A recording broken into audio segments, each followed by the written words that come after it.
வணக்கம் விடியல் ஒளி அன்பர்களே. நம்மை சுற்றி இருக்கிற நம்ம ஊரில் இருக்கிற பிரபலங்களையும் அறிஞர்களையும் நல்லவங்களையும் நல்ல இடங்களையும் உங்களுக்கு தெரியுமான்னு கேட்டால் நம்மில் பல பேருக்கு தெரியாது.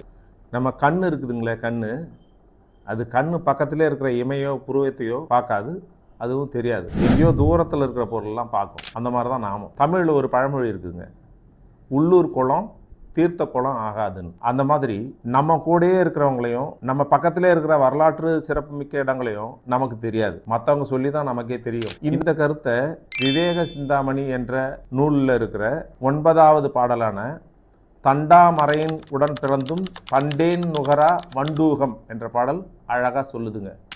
விவேக சிந்தாமணியில் மொத்தம் 135 பாடல்கள் உள்ளன. இந்த பாடல்களை யார் எழுதினாங்கன்னு யாருக்கும் தெரியாது. ஆனால் இதில் இருக்கிற ஒவ்வொரு பாடலும் வாழ்க்கையினுடைய உண்மைகளை ரொம்ப அழகாக படம் பிடிச்சு காட்டுது. இந்த நீதி நூலினுடைய 9வது பாடலான புல்லர் இயல்பு என்ற தலைப்பிலான பாடல் அறிவுள்ளவர்களுடைய செயலையும் அறிவற்றவர்களுடைய செயலையும் மிக அழகாக உவமைகளோட படம் பிடிச்சு காட்டுது. இதோ அந்த பாடல்.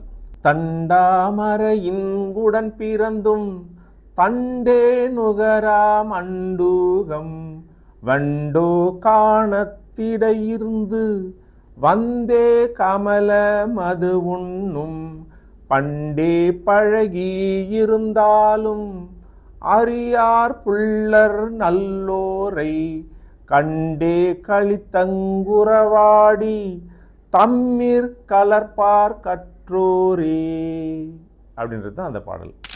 இந்த பாடலினுடைய பொருள், தண்டாமரையின் உடன் பிறந்தும் அப்படின்னா குளிர்ந்த தாமரையோடு பிறந்தும், தண்டே நுகரா மண்டூகம் குளிர்ந்த தேனை சுவைக்காத மண்டூகம், மண்டூகம்னா தவளை. அதாவது தாமரை குளத்தில் தாமரையோடு பிறந்த போதும் மண்டூகம் என்ற அந்த தவளை அந்த தாமரையினுடைய சிறப்பு தெரியாமல் அதனுடைய தேனை சுவைக்காமல் வாழ்ந்து மடியுது. வண்டோ காணத்திடையிருந்து வந்தே கமல மது உண்ணும் அப்படின்னா, எங்கேயோ இருக்கிற தேன் வண்டு கானகத்திலிருந்து பறந்து வந்து இந்த குளத்தை சேர்ந்து அதில் இருக்கிற தேனை அருந்தி அதை சுவைச்சிட்டு போகுது. தாமரை குளத்தில் தாமரையோடு பறந்த போதும் தவளைக்கு அதனுடைய பெருமை தெரியாமல் இருக்குது. ஆனால் கானகத்தில் எங்கேயோ இருக்கிற வண்டு தாமரையினுடைய சிறப்பு தெரிஞ்சு வந்து அதனுடைய தேனை அருந்துது. கண்டே களித்தங்குறவாடி தம்மில் கலப்பர் கற்றோரே. அதற்கு மாறாக கற்றவங்க என்ன செய்வாங்கன்னா, அந்த நல்லவங்களை இனங்கண்டு அவங்களோட பழகி கழிப்பாங்க. அறிவில்லாதவங்க நல்லவங்களை இனங்கண்டு அவங்க கூட பழகாமல் இருப்பாங்க. எப்படி மண்டூகம் குளத்தில் தாமரை குளத்தில் தாமரையோட பிறந்தும் அதை இனங்கண்டு கொள்ளாமல் இருக்கிற மாதிரி இந்த அறிவற்றவர்கள் இருப்பாங்க.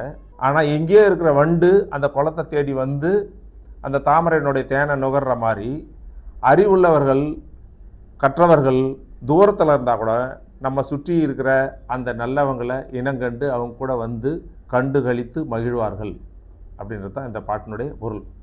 இந்த கருத்தை தான் ஔவையார் மூதுரையில் நற்றாமரை குளத்தில் நல்லெண்ணம் சேர்ந்தார் போல் கற்றாரை கற்றாரே காமுறுவர் அப்படின்னு அழகாக சொல்கிறாங்க. நல்ல தாமரை குளத்தில் அன்னப்பறவை எங்கேயிருந்து வந்து தேடி சேர்கிற மாதிரி கற்றவங்க தேடி வந்து சேருவாங்கன்னு அழகாக சொல்லுவாங்க. இதே தான் நல்லவங்க நம்ம சுற்றி இருந்தாலும் கூட அந்த நல்லவங்களை இனம் கண்டுக்காமல் நிறைய தவளைகள் மாதிரி மக்கள் இருந்தாலும் கூட தேன் வண்டு எங்கேயோ இருந்து வந்து அந்த தாமரை குளத்தில் தேனை எடுக்கிற மாதிரி அந்த கற்றவர்களையோ நல்லவர்களையோ தேடி எங்கேயோ இருக்கிற நல்லவர்கள் வந்து சேருவாங்கன்றத இந்த பாடல் மிக அழகாக தெளிவுபடுத்துது. நண்பர்களே, இனிமேலும் நம்ம அந்த தவளை போல இல்லாமல் நம்ம சுற்றியுள்ள நல்லவர்களை இனங்கண்டு அவர்களோடு பழகி மகிழ்வோம். To know what you know and what you do not know is true knowledge அப்படின்னு கன்ஃபியூஷியஸ் சொல்கிறாங்க. நண்பர்களே, இந்த நிகழ்ச்சி உங்களுக்கு பிடிச்சிருக்குன்னு நினைக்கிறேன். மறக்காமல் லைக் பண்ணுங்கள், கமெண்ட் பண்ணுங்கள், உங்கள் நண்பர்களுக்கு ஷேர் பண்ணுங்கள். தொடர்ந்து நமது நிகழ்ச்சிகளை பார்க்க விடியல் ஒளி என்ற நமது நிகழ்ச்சிக்கு சப்ஸ்கிரைப் பண்ணுங்கள். நண்பர்களே, மீண்டும் ஒரு இனிய சிந்தையை தூண்டும் பதிவில் நாம் சந்திப்போம். அதுவரை உங்களிடமிருந்து விடைபெறும் உங்கள் நண்பன் ராஜவேலு.